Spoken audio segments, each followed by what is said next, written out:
Hey, everybody. Welcome to the official Do Good Better podcast. I'm your host, Patrick Kirby. And of course, we bring on guests and we talk about awesome things. And we translate those awesome things into how small and medium-sized nonprofits can be better at their jobs, whether that's fundraising or finance or everything in between. I got a great one for you today. In fact, we're going to think like globally today. That's how big we're going to be thinking. We're thinking globally. I would like to introduce a guest who is not only a development economist. I don't know if you know what that means half the time. This is going to be fantastic. But working with international organizations, helping them become sustainable and socially minded organizations, working with government. We're thinking big picture today, and I'm excited to welcome our guest, founder and CEO of Connective Impact, Joanne Sonenshine. How are you today, Joanne? Welcome to the official Do Good Better podcast. Oh, Patrick, well, it is so great to be here, and I am wonderful. My kids just went to school today for the first time in 363 days, and the sun is out here in Washington, D.C. What could be better? Life is good. I feel like we should celebrate a lot of things that you just mentioned out of the gate. Yes. But before we celebrate all of those things, we talk about some big picture items across the globe. I would like folks who are scanning through iTunes or YouTube and they find your name and they find Connective Impact and they want to learn more, but they don't know much about you. If you would give a 5,000-foot view on who you are, what you do, how you became to be the queen of Connective Impact. I would love to. Well, let's see. I started out as an economist, a regular economist, not a development economist. There is a difference. There is a difference. And I studied economics in university at Northwestern University in Evanston, Illinois, go Wildcats. Figured I would kind of enter the ranks like most in finance. Started working as a corporate bond originator, which meant I helped companies raise a lot of money by issuing debt instruments in Chicago and then got transferred to London. And it was during that time that I started really seeing the world and recognizing what was happening outside of kind of my immediate purview and started to see real poverty in the places I was traveling. It was also right before 9/11. And so as kind of time would have it, when 9/11 happened, it occurred to me that there was a lot more going on outside of, again, kind of my immediate space that I really needed to be thinking about. So I decided to leave my career in finance and pursue a different trajectory, which is focusing on how impoverished communities could actually build themselves out of poverty and create market-driven solutions through economic scenarios. And so did become a development economist, which is exactly what that does. Moved to DC and have been here for almost 20 years. And have kind of done the traditional cycle that most do here in Washington, working for the government, doing trade policy for a period of time. I was a lobbyist, don't recommend it. I spent some time working as a program director for an international nonprofit, which is where I really got my feet wet, working in developing economies with donors and implementers, and kind of understood that when nonprofits are looking to raise funding, why it is so critical that they have things like unrestricted funding at their disposal. But what it also led me to recognize is how critical it is for organizations to be working together in the right ways and be identifying potential resource partners that are the right fit for them and not just partners for the sake of it. It also made me realize that fundraising is incredibly transactional and, in my view, should have been a lot more relationship focused and built on, again, kind of finding the right fit.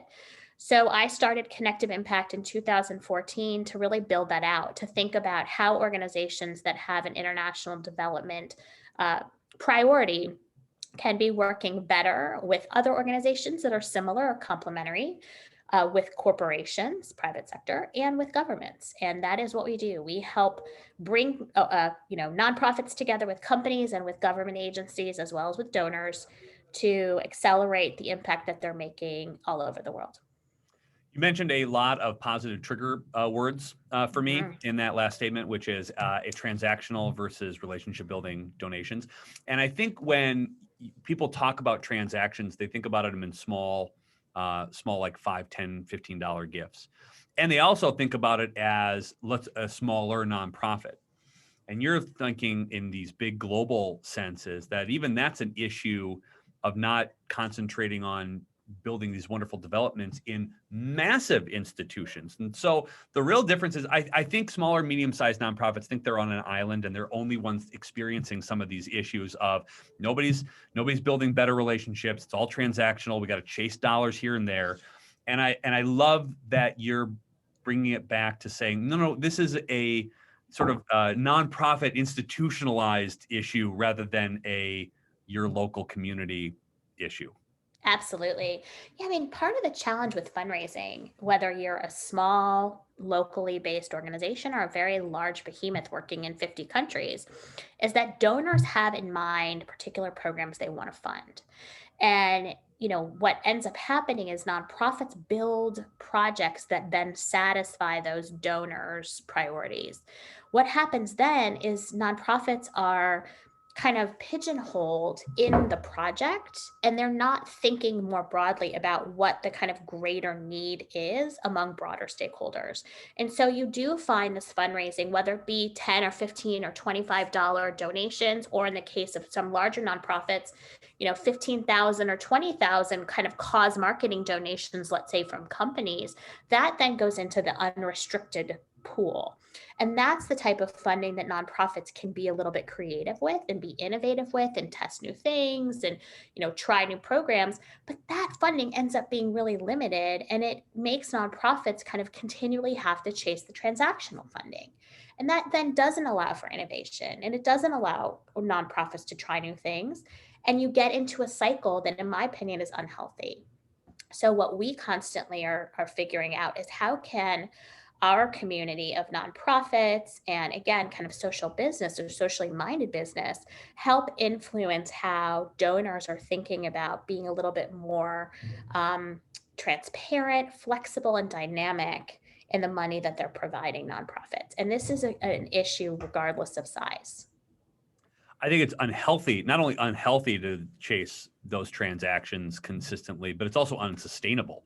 Yeah. You cannot, this is where burnout, I think, comes into play even more. If you're a development director or a nonprofit leader and you are constantly chasing these small gifts to chase projects that you customize for donors because either you thought that's what they wanted to hear, or you didn't take the time to tell them a story about what you actually do and connect the right people, that is an exhausting amount of work that you have to do. And again, I like that this is an issue both big and small, because you're not in a horrible place being a small group.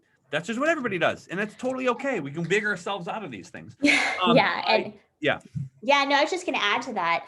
What we often tell our clients is, let's try to figure out a way for you to be less reactive. How do we shift that notion and be more proactive? And that's really hard when the dollars are so thin, and it's incredibly difficult to do your work as a nonprofit with such limited dollars. But if there's a way to take a step back and just kind of do some priority setting, which is something we always do first and foremost, and think about, for your organization and for your stakeholders, what are the most critical needs over the short term? How can we get those met? And then let's think longer term about what our strategy should be to be proactive.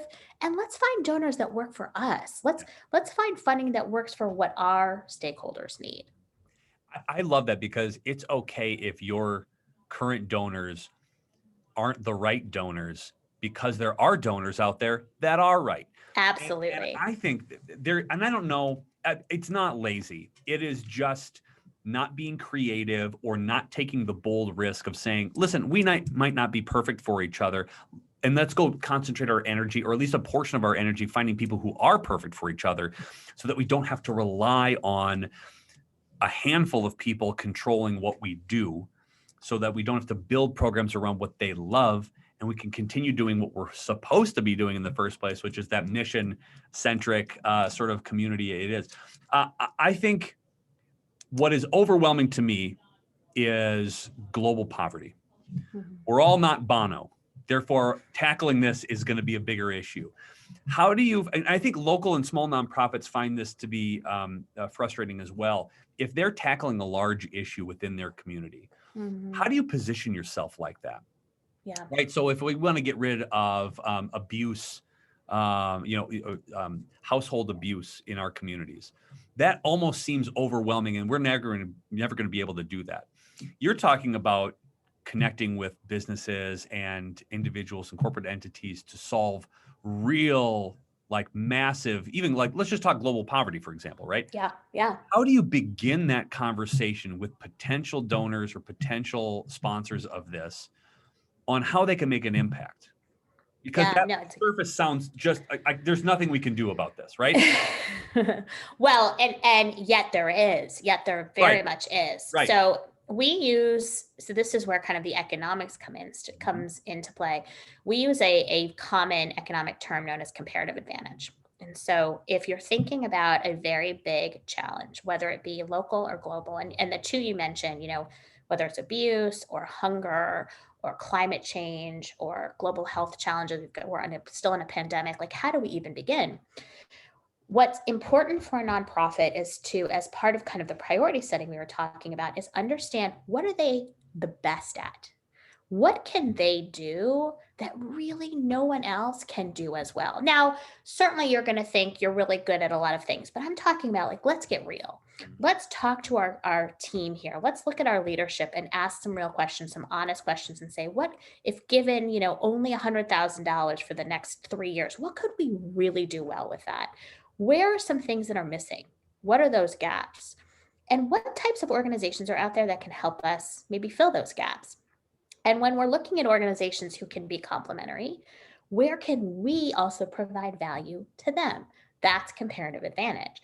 So whether the issue is global poverty or local poverty, it doesn't matter. The same concepts of effective collaboration are what's going to help us solve problems. And frankly, whether it's an NGO or a set of companies or a set of governments or whoever it is, individuals, that concept of kind of identifying the complementarity is what's going to help us take those small incremental steps towards change.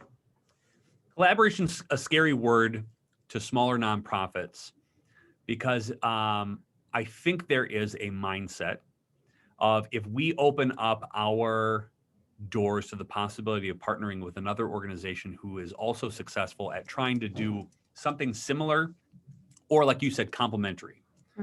Our donors are going to like them more than us. They're going to go that way. And therefore, we're not going to go partner with them because we don't want to lose any donors. Yeah. Yeah. And that's a real fear. The concept of comparative advantage, however, requires you to put aside that fear and really believe that if you are doing what you're best at, if you are delivering on your strengths, then those who are responsible for helping resource that will see it. And it may not be immediate. It's true of anything, right? It takes time. Also, what we've found is by encouraging collaboration, we've found that bigger donor dollars come in the door because programs can be scaled better. Yeah. So when you're working with complementary partners, there's opportunities for replication that you may not have had in your programs otherwise. In fact, we just pulled together a really unique group of 5. There's, I think, 5 organizations, 3 of whom are nonprofits and 2 of which are not. They're social businesses, to develop a $20 million proposal for global racial equity. These are organizations that have never worked together before. In some cases, they compete.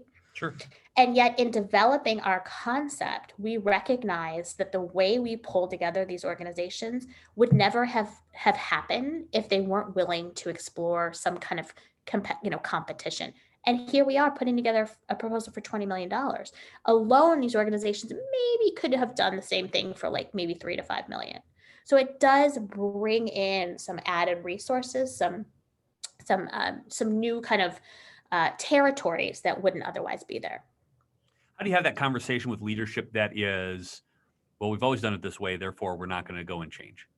Is it, I don't think you can use a scare tactic of like, well, then you're going to be not in the business anymore. I don't think that works. Right. No, it doesn't. But some of the older guard who may see that as either mission creep or because they don't understand kind of how this good collaboration would work, or this is what we've always done. We can't get out of our own way here, and this is too scary for even us.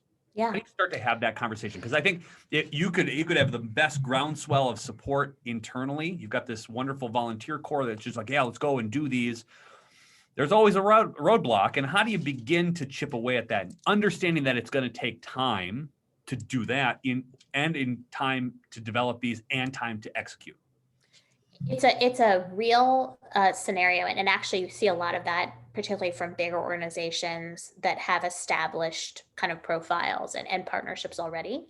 Having the groundswell among staff or among even kind of mid-level management or however you're structured, that does help, because it allows for kind of a sense of energy to maybe try in a small way. Like, what could we just dabble in that gives you a sense of what this could look like? We don't have to, invest in a whole massive collaboration program. Let's just try one project or one element of a project and start small. And if you can start showing results to your leadership just by starting small, then they might be willing to make it a little bit bigger of a program, a little bit bigger of an investment. The other thing that I found work really well, playing off that concept of competition, is showing your leadership what others in your space are doing. Because you could probably find scenarios where some of your quote unquote competitors, and I really don't like that term, I like to say collaborators, right, are making some really strong inroads by finding some new and innovative ways to partner. So what could you show your leadership to say, like, here's an example of another organization that's doing something really interesting. Would you be willing to let us be creative a little bit? Some of the projects that you work on probably take longer than 6 months. Yes. To show any sort of progress or any sort of impact, either globally or locally or everything in between. I think the stressing of patience is a challenge that nonprofits of any size have. Show, convincing leadership that this is going to be a great thing. Even if you're a nonprofit development director and you're saying it takes time to develop relationships with donors, that's a struggle for a conversation to have with leadership, right? They expect results immediately. Yes. From your experience, vast across international borders and locally too, how do we begin to have some of those conversations that are unique to not just your organization, everybody else, on preaching patience or providing what to satiate the need for immediate results, which shouldn't happen because that's not how anything works. But I know that they expect it because they've invested in this, and this is, all the list of things that they complain about, I suppose. Yeah, I mean, and absolutely, the programs that we're involved in can sometimes take 5 years. I've been involved in programs that are still going on, and it's been 10 years. So I would say there's a couple ways to do it. If in designing a program or designing even a proposal, you can build in, some really kind of short-term objectives, some short-term KPIs or key performance indicators. If you work in monitoring and evaluation, like, how can you show something within 3 or 6 months? And I've seen this happen even in some of the bigger programs. Just can even something little, again, start small. And you're able to show progression and that incremental change, that can be really, really beneficial in getting leadership on board. So we often encourage our partners to design monitoring and evaluation frameworks that have 3-month increments, whether or not the program is a 12-month program or a 5-year program. Let's check in every 3 months, see where we are. How are we doing with the budget? How are we doing with the program objectives? How are we doing with the outcomes we've expected? Do we need to tweak anything? And if we need to tweak something, how is that going to impact the end game? So just like any strategy, having those endpoints and being sure when you're working with partners, what role and responsibilities you each play will allow you to show progression slowly over time. And then that gives you some really great fodder to show to your leader. Here, look how much we've been able to do even just in 6 months, for example. I think with people having the attention span of gnats nowadays, 90-day sprints is a great idea. And that's super, I think that's great. Now, your board does as well. Your board is always concerned about your best interest normally. And, they're responsible and they're sort of on the hook for things that go well and awry. And so it's okay for them to ask questions. But I, like you said, framing it out to showcase little baby steps that are large steps in the large process, I think is super important. You mentioned that you've got corporate connections. You work with corporate entities on how to build their giving or strategies That's globally. There's a couple of things here I want to unpack. One, the idea that the corporate world is an evil money monster that doesn't care about the global good unless it affects their bottom line, I think is a starting point for a lot of nonprofits that can't get over. Yeah. How do we combat that, knowing that the real answer is there's an opportunity here to connect with some really amazing groups, but we got to get over that first hump. And again, there are evil players in every scenario across the globe. That's but right. In general, how do we start the conversation from a positive note in order to engage some of these larger corporate entities? And again, larger to your specific nonprofit, your region, your community, your area, whatever that means. How do we get over that this is a money first organization and that we shouldn't be talking to them at all? Yeah. So I actually wrote a book on this. It's called Purpose. Set that up nicely. I know. How'd you know? It's called Purposeful Profits. But the concept of it, actually, the reason I wrote the book is because I've been working with big businesses now for almost 15 years. And these are companies that are considered, many of them are considered, quote unquote, the evil monsters. Even inside of some of these amazingly huge, very corporate, profit hungry businesses, there are people who are absolutely doing the right thing and pushing through an agenda that just doesn't get seen. And this could be a whole other conversation, which is where marketing dollars go versus some of the CSR sustainability dollars. Mm-hmm. But the marketing channels will show one side, and that's the consumer side. The internal business ops kind of quote unquote marketing is a very different beast. And if you can form relationships with the people inside these businesses that care about doing the right thing, and they're increasingly so, you've got the millennial generation, Gen Z generation, I think Gen Y, I don't know which comes from, I guess Gen Y, then Gen Z. These kind of younger professionals want to work for companies that believe in social impact and sustainability at their core. So you've got massive companies, I talk about this in the book, like a McDonald's, like a Gap, that are well known to all of us as consumers, and you would think really only care about money. But guess what? There are some amazing things happening inside of these businesses that no one knows about that are changing the world. And you will eventually see it, but it's going to take time. So find who those people are inside these businesses and form relationships with them and figure out how your organization can help drive some of that and take advantage of some of that and really be a partner in that change. And that's where this kind of flip from corporations being on the outside to corporations really being a true partner in making change. I mean, that started happening a long time ago, but it's really kind of instrumental now to the future of nonprofit fundraising and partnership development. I think that last 3 minutes is probably some of the best information that you as a small nonprofit or any nonprofit can actually take away from this conversation, to be honest. It is because you've deciphered the two pockets of an organization. One, it's the marketing pocket that they got to go and do, and they've already set aside to go and sell more crap. Yeah, and they plan it 18 months in advance. They have to do it, right? Sure. But you're talking about the people pocket. Yeah. And there are, what it comes to is nonprofits are powered by people first. And those are the ones that want to do good. And those are the ones, regardless of whatever the size of their paycheck are, or however many hours they work, wherever they go, they know that the world can be a better place, and they just don't know how to use their powers for good because somebody has not told them an opportunity that connects with them internally because no one's gotten to know them on a personal level to build a better relationship, to have them take it up the chain and say, this is something that us and our crew would like to help out with.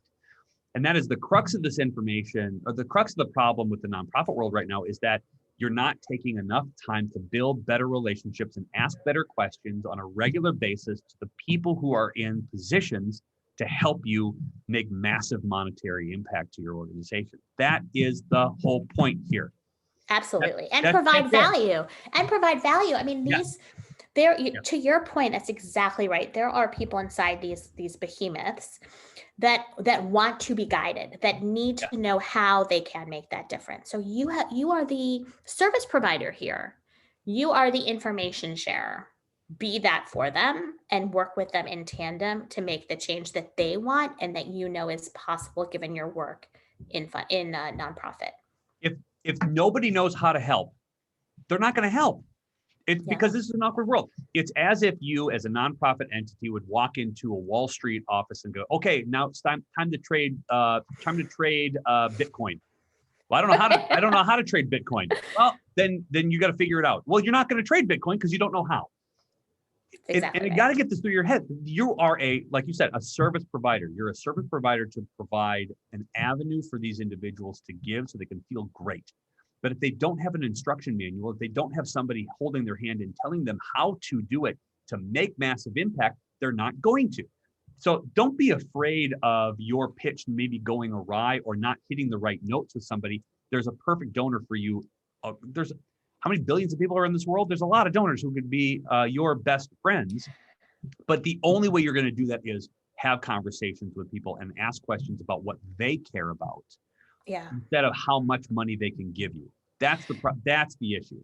Yeah, and it's a great time for that. Yes. Even these big donors, they are all now uber locally focused. They want to be putting resources into communities that they're familiar with, that they know have been struggling because of COVID. It's, they want that sense of we are contributing to solving this problem that we are all in right now. Yeah. So this local community-based change isn't going anywhere, which is a perfect opportunity for small and medium-sized nonprofits. Exactly. And it also helps their marketing team say, hey, this is what we've done for our community. That puts them on a different path than their competitors, their business competitors who are not community focused. And so all of a sudden people are connected to the group that they feel connected to within the community, which is exactly them, if you put the best foot forward. But you have to have the conversations in the first place. Yes, I agree. I would be remiss if I did not talk about the items that you have to help nonprofits of any shapes and size. And I know you already mentioned your first book with Purposeful Profits. That was the second book, actually. The first book was ChangeSeekers. Yep. I saw ChangeSeekers second, and I will talk a little bit about ChangeSeekers because I'm interested in that particular book too as your first book. Clearly, I knew this. On what that was, and then I would like to talk a little bit about this online community you have built for providing information and for nonprofits everywhere.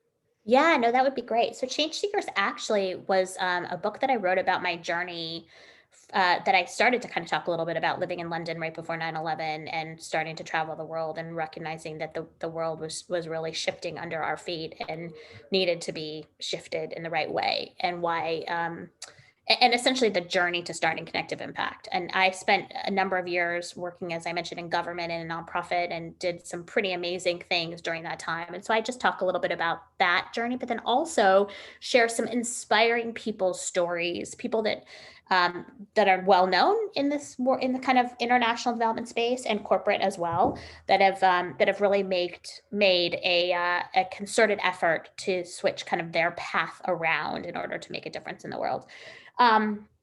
So those are both available on Amazon or connectiveimpact.com. Well, and I think Anyway, what's wonderful too from a small nonprofit is taking the time, and even if you're a nonprofit, you don't have to write a book about this, and you don't have to write, essay upon essay or do interviews with people, but it's being reflective of the reason that you got involved in the first place is something that nonprofits don't do enough as organizations as individuals. And so I like the idea of just taking some time and using this book conversation to just say, all right, carve out a little bit of time on making sure that you remember why you got up in the morning and said, I'm going to go work for a nonprofit, or I'm going to go do these amazing things in the community. Because if you forget that, there's a lot of things that you're not going to do positively at work that you're forgetting. And so I think that's a great reminder to remind ourselves to celebrate some of the wins and why we do the things we do.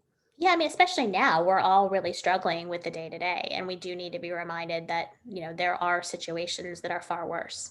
I'm reminded of that every day in the work that I'm doing, and it keeps me humble, and it keeps me centered, and it keeps me moving forward. Yep. So I agree. I will mention the online community because I think it could be helpful, hopefully, for some of your listeners. We realized actually before COVID, there was a need to pool resources and information among fundraising professionals and business development professionals around opportunities that are out there or knowledge that organizations have in their fundraising processes. Even things like, have you ever put together a proposal for this donor? Do you know what type of wording they like? That type of thing. And so we put together a community about 2 years ago. You can find more about this on our website, connectiveimpact.com. But the idea is that nonprofit organizations can collaborate on proposal development or information share, as I mentioned. We also post funding opportunities in there. They are mostly international development focused, but occasionally there'll be a couple of others in there. And increasingly during COVID, we started doing monthly Q&As with donors. And this was really interesting because it was the first time we've seen real intimate dialogue. And when I say intimate, I mean, there's usually only 30 or so folks on the calls where fundraising executives can ask questions of a donor, and these are pretty big donors, MacArthur Foundation, Gates Foundation. We've had the US government, why is it that you're allocating dollars this way and not this way? How are you making your decisions about this type of work? And getting that real-time access to donors is almost impossible, particularly when you're working globally. So we've added that. Those have been really popular. We're doing some workshops on working with the US government. If that's of interest to folks, the information is there. But would love, if anyone is interested, it's a pretty nominal fee per month to join. And it's really a joy from our perspective to be able to see that partnership formation happening in real time. The value of getting a donor's perspective on why they give, and especially why they don't give, is worth the price of admission. So we'll put all of those links in the show notes, and please go check that out. And go to connectiveimpact.com and go say hi to our friend Joanne and thank her for being a guest on the official Do Good Better podcast. I can't thank you enough for your perspective and your time and your insightfulness.